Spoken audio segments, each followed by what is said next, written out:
Hello friends, आज मैं आपको बताऊंगी सूर्यशेखर रस के बारे में। तो सूर्यशेखर रस में हम देखेंगे उसकी शॉर्ट ट्रिक क्या है, मतलब कि घटक द्रव्य की शॉर्ट ट्रिक, उसके भावना द्रव्य, निर्माण विधि, मात्रा एंड उपयोग। तो चलिए शुरू करते हैं सूर्यशेखर रस। तो घटक द्रव्य इसके क्या है, उसके नाम में ही उसके घटक द्रव्य है, सिर्फ 2 घटक द्रव्य है। उसका पहले हम नाम लिखेंगे सूर्यशेखर।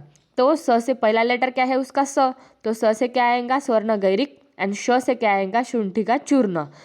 तो स से क्या बोला मैंने, शुद्ध स्वर्ण गैरिक लेना है हमें 20 तोला, उसकी मात्रा है 20 तोला। श से क्या बोला मैंने, शुंठी का चूर्ण, उसकी मात्रा कितनी लेनी है हमें 10 तोला। बाद में सिर्फ हमें भावना द्रव्य उसका याद रखना है सूर्यशेखर का, उसका भावना द्रव्य क्या है नागवल्ली का स्वरस। तो नागवल्ली स्वरस की हमें भावना देनी पड़ती है। अब हम देखेंगे निर्माण विधि। निर्माण विधि में सिर्फ 2 स्टेप्स है।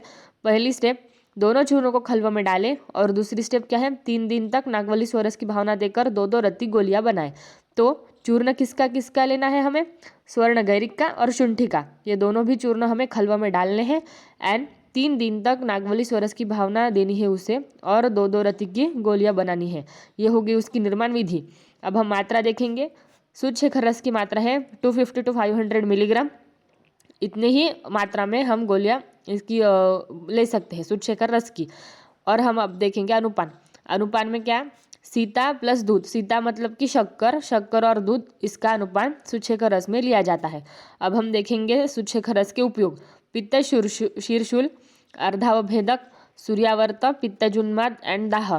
मेनली ये जो शीर के जो रोग है, मतलब कि जो हेड के जो सब डिसीजेस है, उसमें ये मेन काम करता है सूर्यशेखर रस।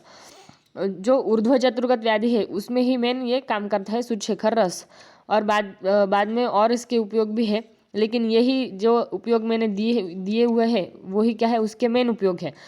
अगर ये हो गया अपना सूर्यशेखर रस। अगर ऐसी ही आपको शॉर्ट ट्रिक्स चाहिए होगी तो मेरे चैनल को सब्सक्राइब करें एंड लाइक करना ना भूलें। Thank you.